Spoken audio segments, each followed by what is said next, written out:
Yasya Gyananjana Shalakaya Chakshornutanjena Tasmai Shri Guruve Namaha. Would you mind turning on maybe the lights here? Yeah. Okay, perfect. Vanchakalpa Tarubhyascha Vipa Sindhu Bhevacha Patitanam Pavanebhyo Vaishnavebhyo Namo Namaha. Namo Mahavadanyaya Krishna Prema Pradayate Krishnaya Krishna Chaitanya Namne Gaudati Se Namaha. So we are continuing our hearing and discussion of the Siksastakam verses, and we've come to the second verse. So we can start with, actually maybe today we can start instead. I wanted to read some of Gurudev's comments on the, let's see, here it is, Sri Chaitanya Mahaprabhu's mood of devotion.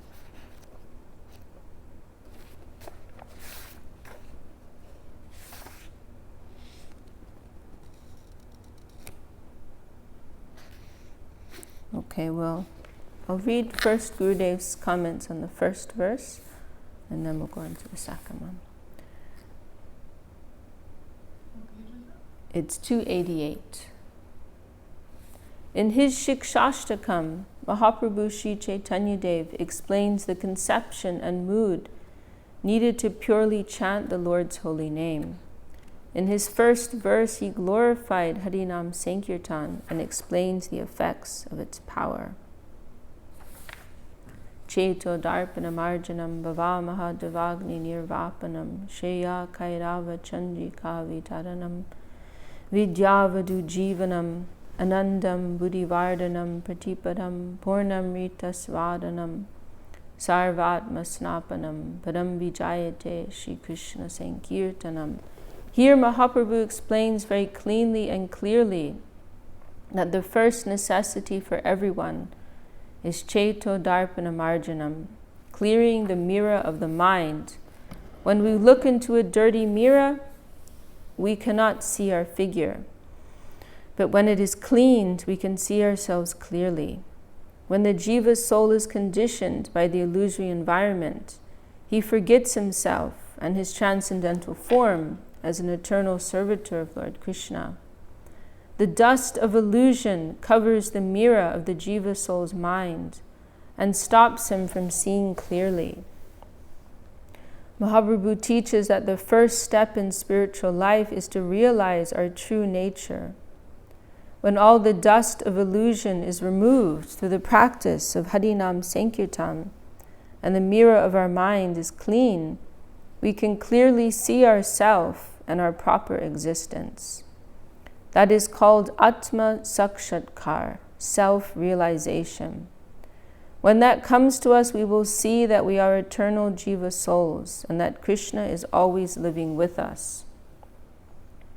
We will see that we are members of the transcendental service world.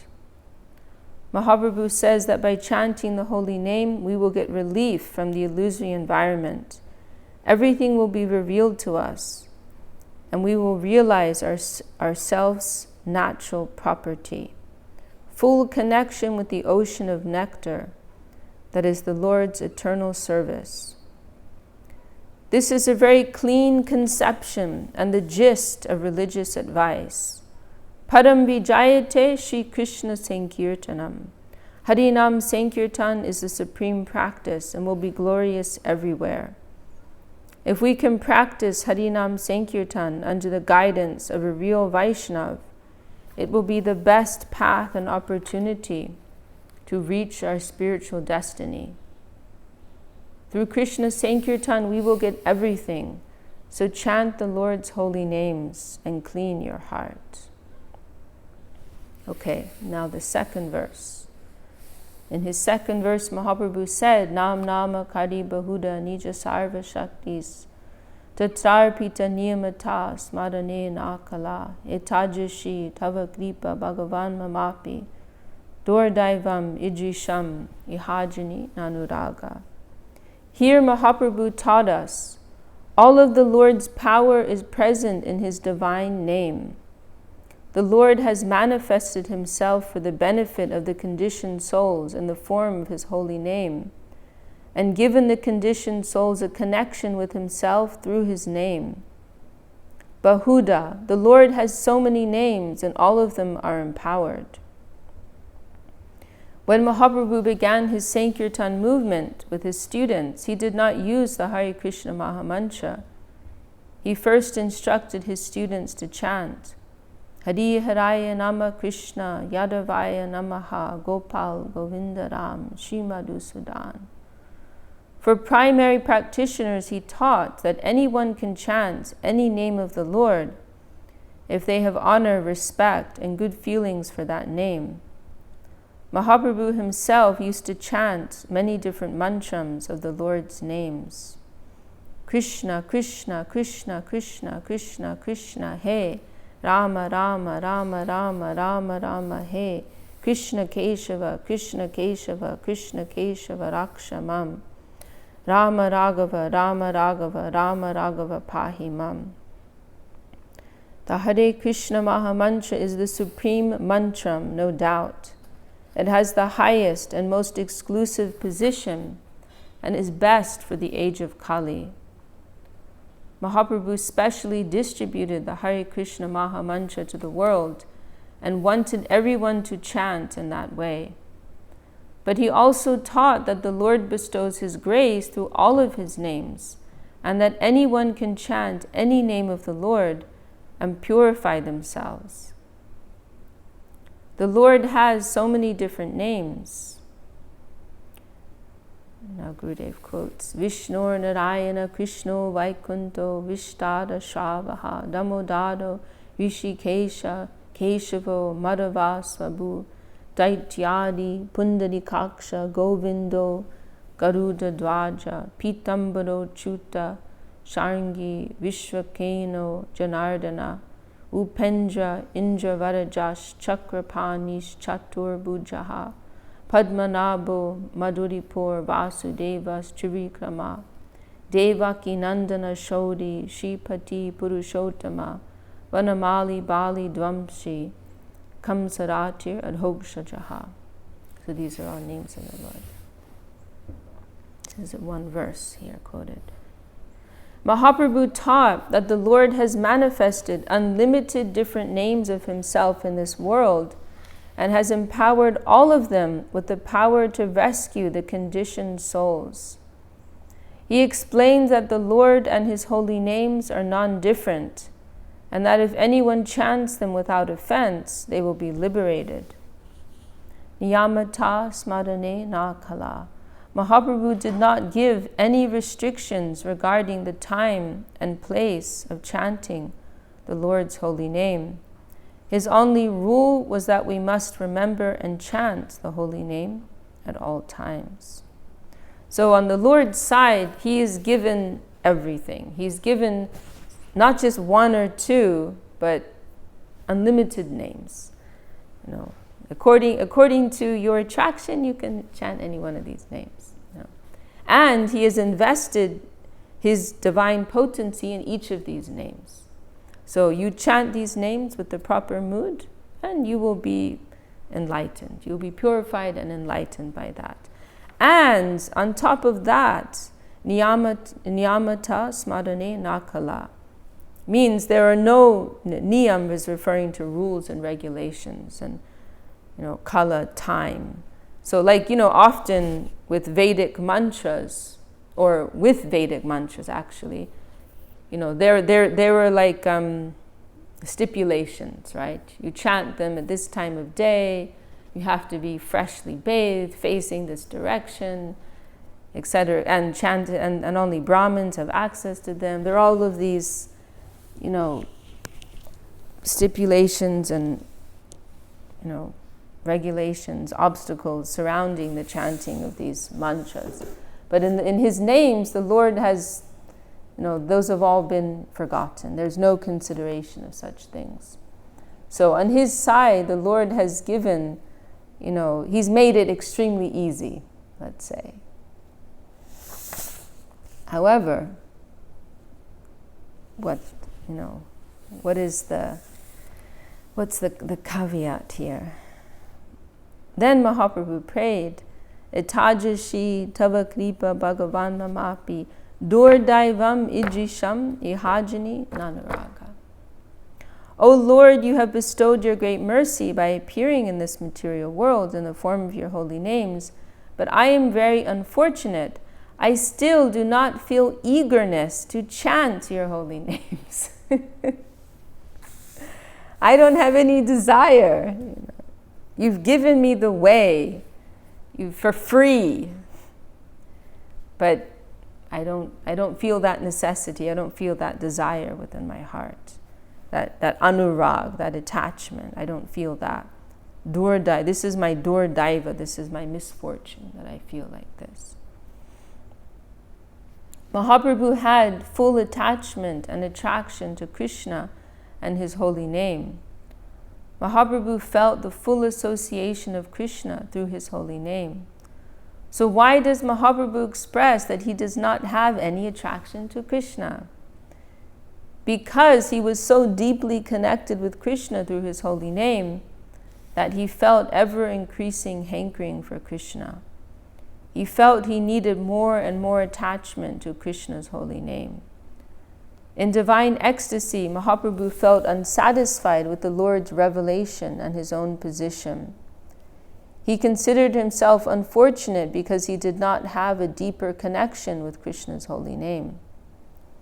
We can understand Mahaprabhu's mood in this way, and we can understand that his expression in this verse is also a very important lesson for us. With this verse, Mahaprabhu also teaches the conditioned souls that the holy name is all-powerful, that the holy name has full ability to reveal himself in our hearts, and that we will immediately feel the result of our chanting if we chant the holy name purely.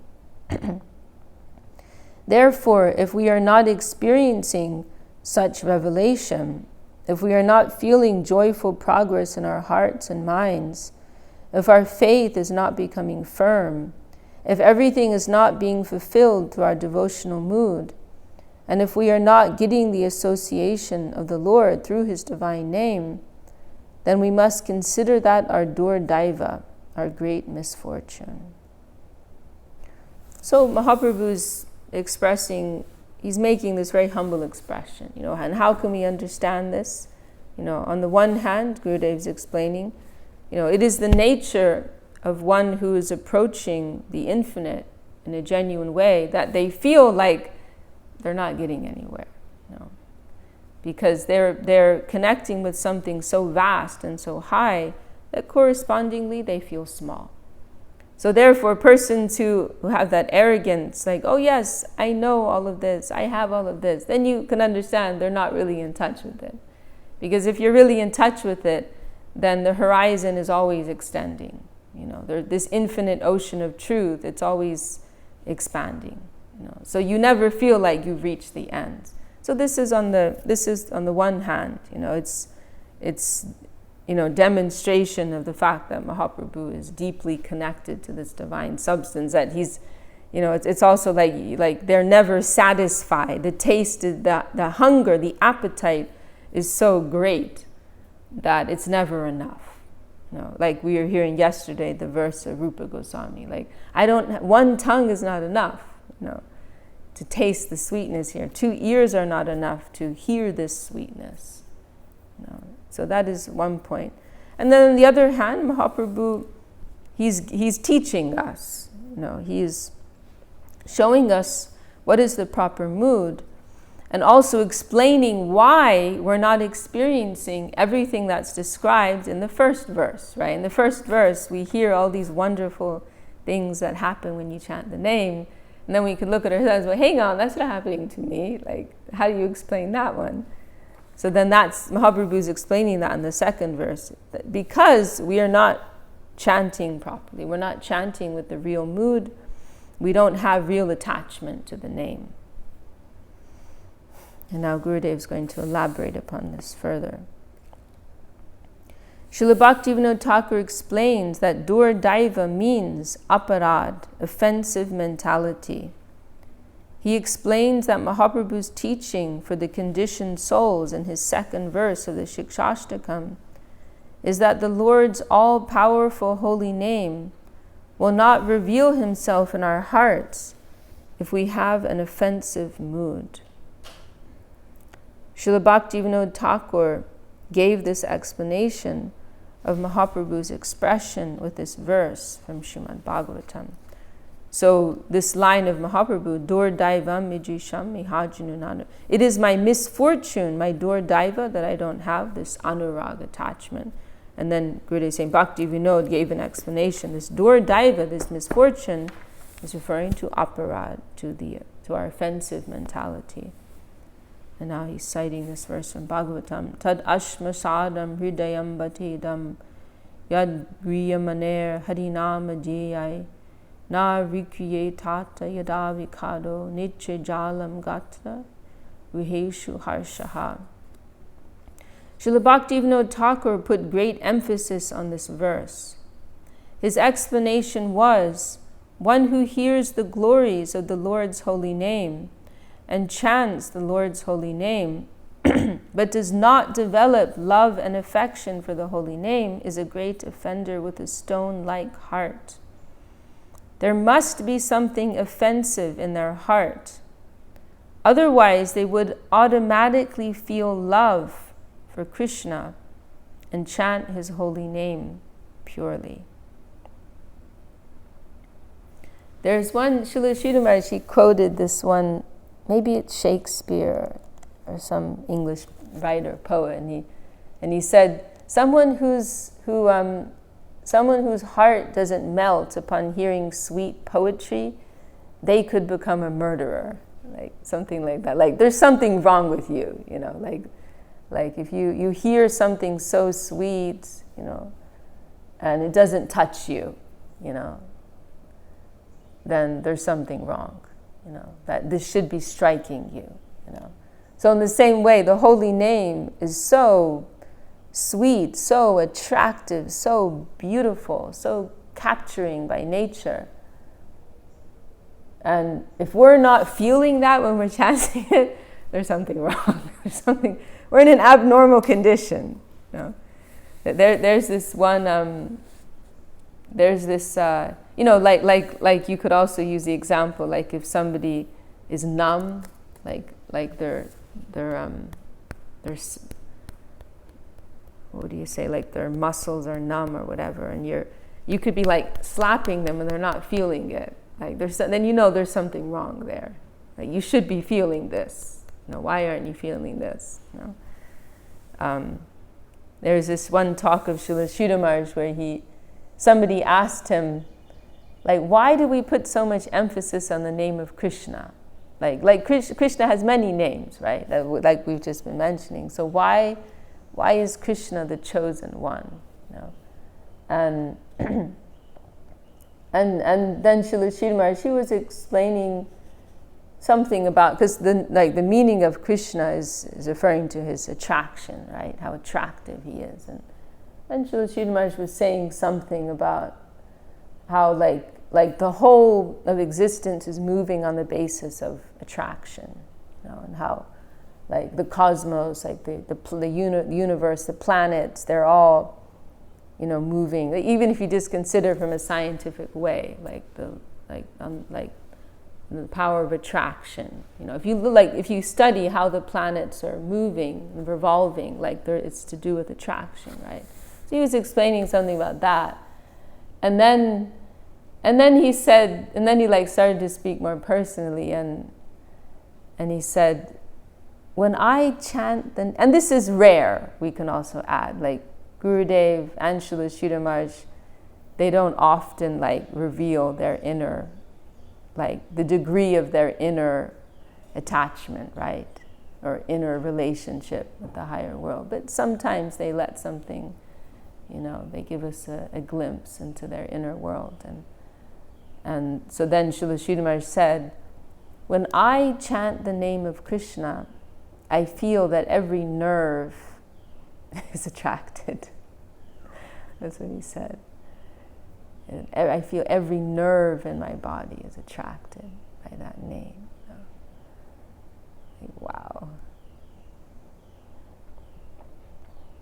So like for them, it's almost like a strange question because it's so obvious, because they're so directly feeling and experiencing that, you know. Like somebody asked another time, I think it's published in Sermons 3. Somebody asked Srila Sridhar Maharaj, like, how can we avoid our spiritual practice becoming mechanical?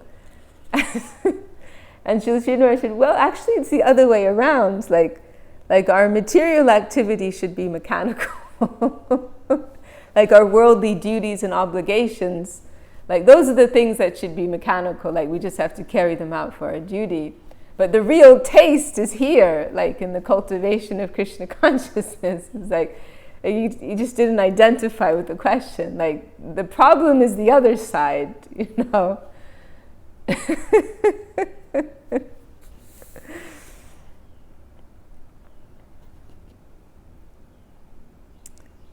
Srila Bhaktivinoda Thakur explains the phrase ashmasadam, stone-like heart, by saying that the heart becomes stone-like when someone has a strong materialistic mentality. So the ego, the false ego. I am my mundane body, and everything that belongs to me is mine. When someone has the materialistic mentality of I, me, mine, their devotional practicing life and chanting of the Lord's holy name is mixed with offense. As there are different varieties of stone, some of which are harder than others, so the hearts of people are not equally hard. Some persons' hearts will melt sooner, and some persons' hearts will melt later. Though gradually everyone's heart will melt, and everyone will feel love for the Lord's holy name. So this is an interesting point here, because Srila Gurudev is giving, and Srila Bhaktivinoda Thakur, they're giving a finer understanding of what offense means. You know, it's not like, oh, I did this wrong, that's an offense. I did this, I did that, I disturbed this person, this is an offense. You know, that's a more of a simple idea. A finer idea of offense is our very conception, you know, the ego, the ahankara. You know, as Gurudev is saying, I, me, and mine. That is a deeper understanding. That's more. You know, the other things they can be very superficial.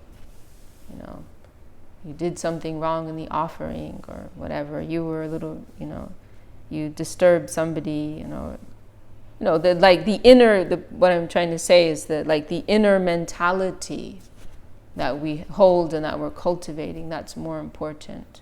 It's natural that we'll make mistakes. That's not considered so much, actually. But the inner mood, the inner intention, the inner conception, this is... That's more subtle, therefore harder to rectify as well. That's harder right. to identify too sometimes. Yeah, absolutely. That's why the 10th offense is the most difficult.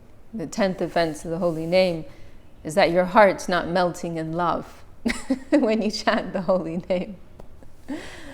No, the other ones you can like calculate. Okay, you know, okay, I won't do this. I won't think like this. I won't think like that, or whatever. Okay, you know, I won't think that Shiva is the same as Krishna or whatever. You know. But that last one, it's so insidious, you know, to our thinking.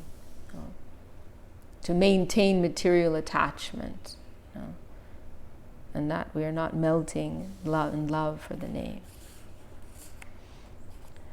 So, yes. But of course, Gurudev and Srila Sridhar Maharaj, they've also explained that 10th offense more and saying that what it really means in terms of like application is that we are resisting the current. You know, the holy name is coming with a particular current, and is trying to take us in a particular direction. Actually, the holy name will do the work for us if we allow him to, you know. But it's when we're like holding on to our mundane ideas, you know. So if we're actually like awake and alert in our practicing life, we'll see how, you know, there's always some opportunity for adjustment that's coming. And we kind of just have to like get with the program and, you know, try and see how those points of adjustment are coming, how those opportunities for growth are coming, and accept them and move with them, flow with them. So the offense is really when we're extremely rigid in our conception and understanding, and we're refusing to, you know, to grow, you know, to evolve to a higher, more developed understanding. I was thinking about that recently, like how we have to be available for that movement, and if there is that growth that's trying to happen, and we just like, you know, pour concrete on top because we want things to be the same, or we want it to be a certain way, or we don't want to change, then that's an offense, because we're trying to you know, You're blocking preventing that growth that is, you know, trying to come, which is the Lord's grace, which is trying to change, you know, move us in the way for their desired will, you know. Yeah, you were mentioning that the other day also in one of the meetings that we had. That it's sweet in there. Gurudev is saying. Can you talk more loudly because the mic? Sweet, our Gurudev is saying, you know, it may happen sooner and it may happen Yeah. later, but it'll happen. He's always like so encouraging. He's giving us so much encouragement. That's sweet. Yeah, it's really nice. Yeah, he develops that more, I think. Here it is. Yeah, so this is actually a verse in the Padma Purana. Here.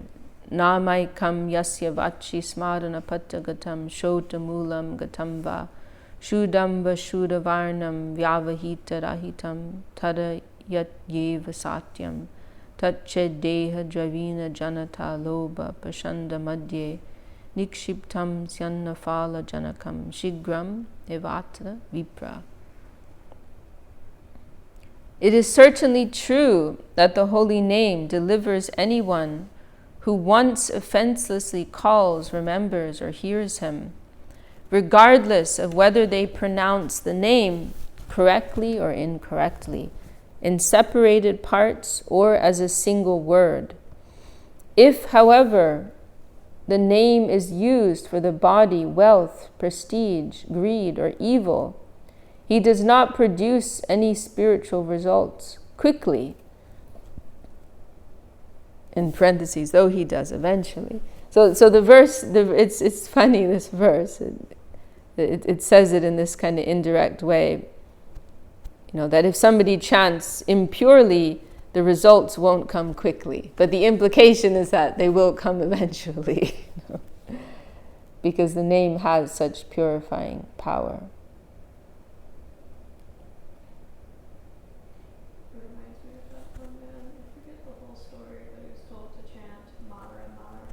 It's just Yeah. Good, very good connection. I think that was it was someone who was like so sinful they couldn't even chant the name. They weren't able to, and so maybe it was Valmiki who told him to chant Mara, which means murder, and so he was chanting Mara, and then it eventually turned into Rama. Maybe that's what I'm trying to remember. Maybe it was Valmiki. Yeah, it may have been Valmiki himself. And that was how he, began. Yeah, there are a few stories like that.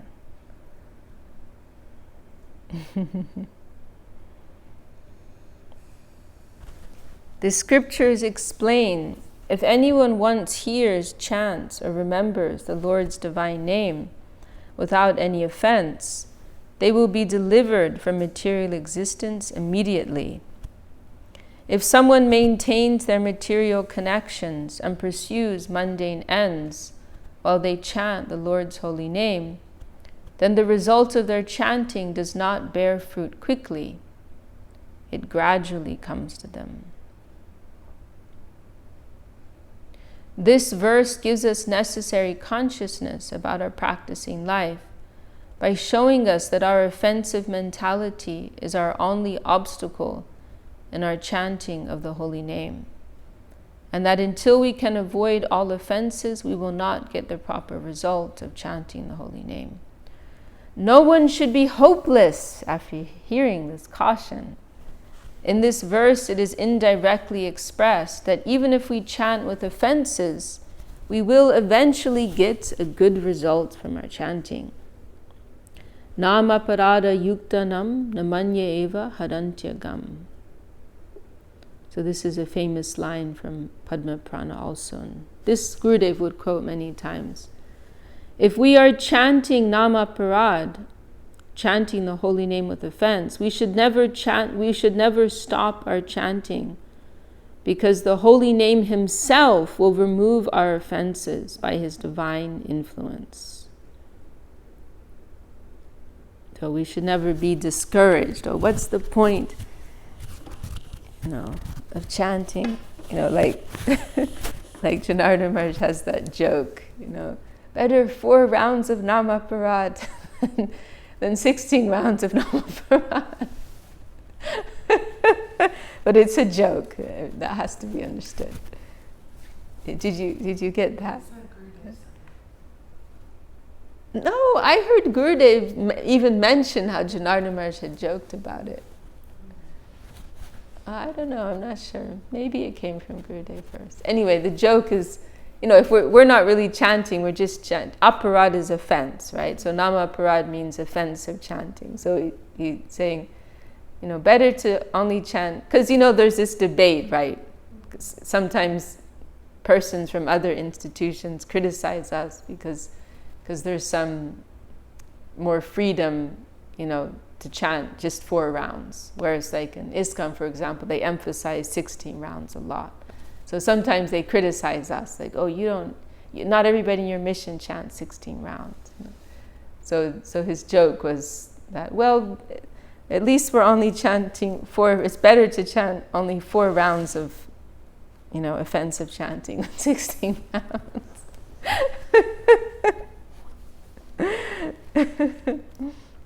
But it is a joke that has to be understood.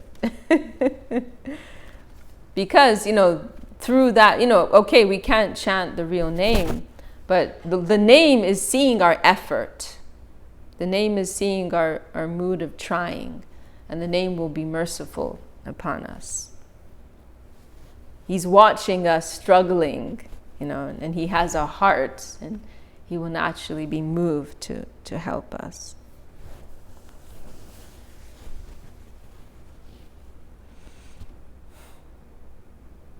It is necessary to eagerly chant the Lord's holy name and always be hopeful. We can always be hopeful because the Lord's holy name is always joyful and merciful, like Krishna himself. In this way, we can understand Mahaprabhu's teaching that if you want to chant the Lord's holy name purely and fully satisfy the Lord through your chanting, then you will have to chant the Lord's holy name constantly without making offenses. Krishna will be happy with us when we practice Krishna consciousness and chant his holy name without offense. If we have love for Krishna, then we must try to satisfy Krishna by practicing and chanting without offense. In the Padma Purana, the 10 offenses which must be avoided to chant the Lord's holy name purely are explained. We have already published these offenses with the original verses, and whenever anyone has taken initiation, we have given them that book and requested them. Read these offenses, memorize them, and avoid them. That is necessary for everyone.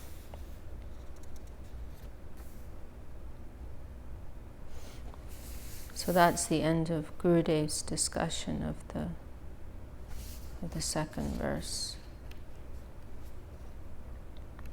Very nice. Let me see how long Srila Sridhar Maharaj said. I don't think it's so long.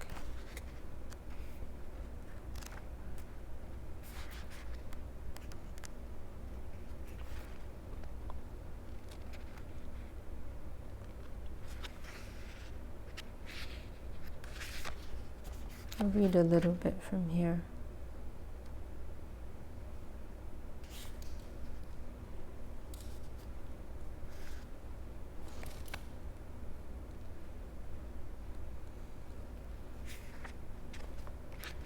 O Lord, you have... So this is the second of Mahaprabhu's 8 precepts. He says, O Lord, you have given everything from your side to lift me up from this mundane world of relativity. Your attempt to deliver me is so magnanimous that all you require from me is a little cooperation in accepting your grace, but I turn a deaf ear to your magnanimous call. O Lord, I am hopeless.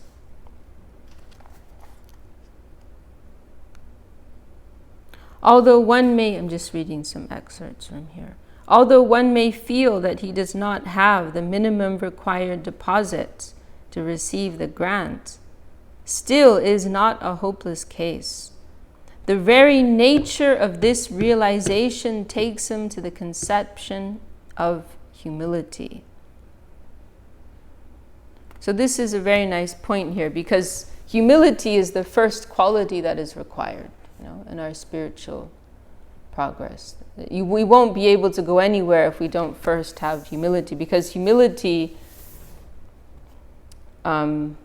moves us to take shelter, right? Humility makes us realize that we are lacking, that we are in need of shelter and guidance.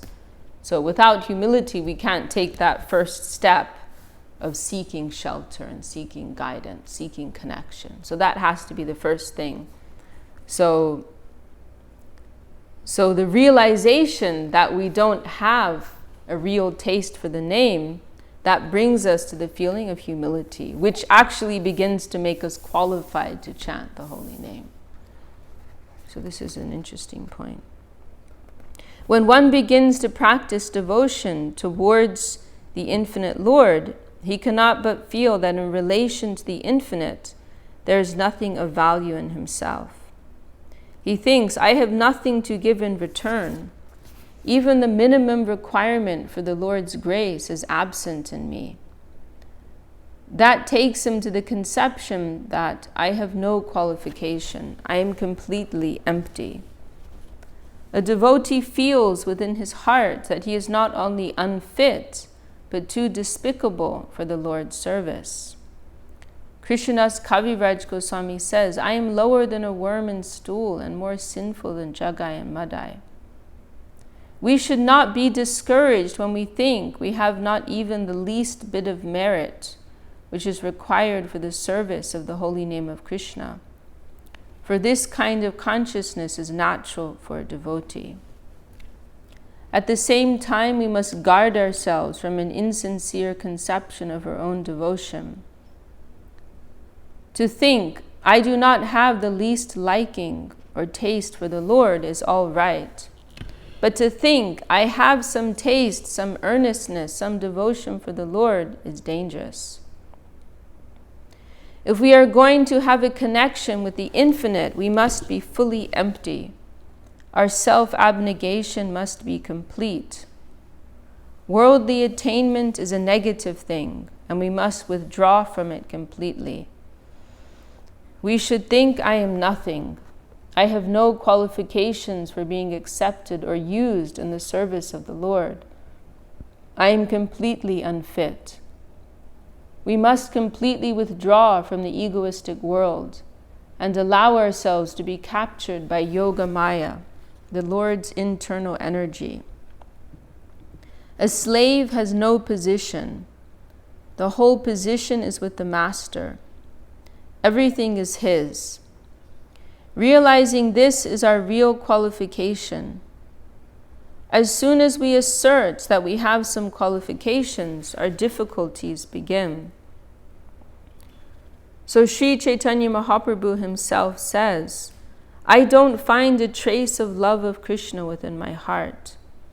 This is the standard of humility.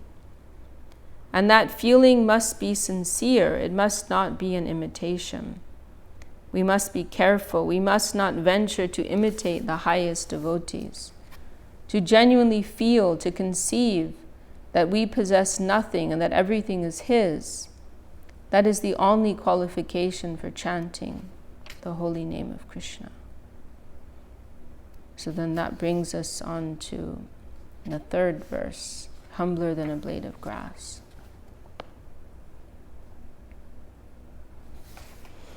I'll just conclude today with a few verses in Chaitanya Charitamrita which we can hear on this verse. Yeah, the second verse. Just conclude with that.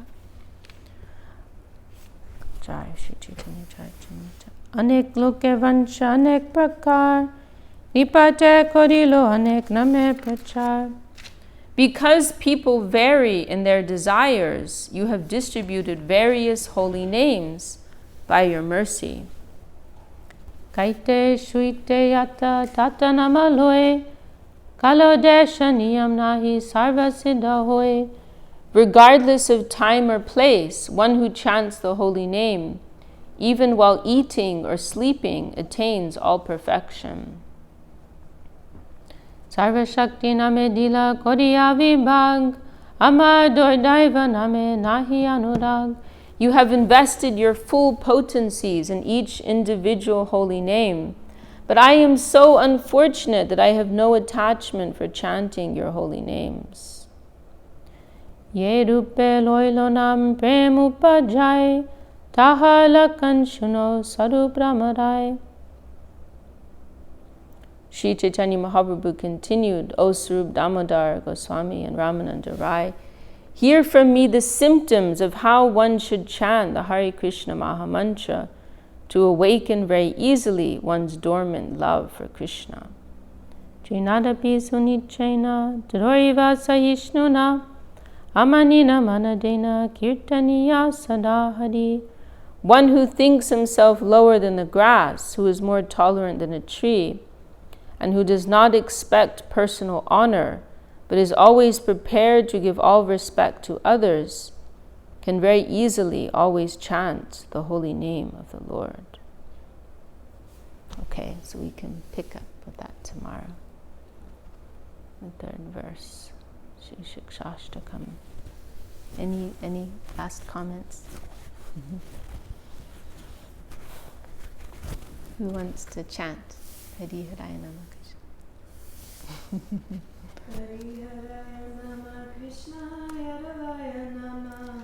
Hari Haraya Nama Krishna Jadavaya Namaha.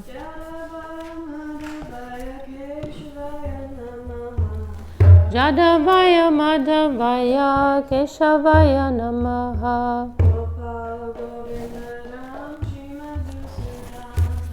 Gopal Govinda Ram Shri Madhusudana.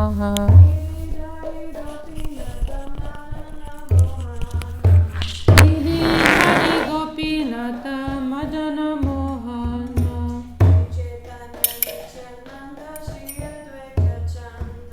Shri Chaitanya Nityananda Shri Advaita Chandra.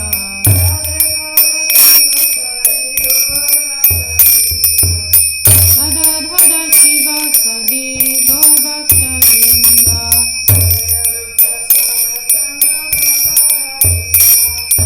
Jaya Rupa Sanatana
Krishna Krishna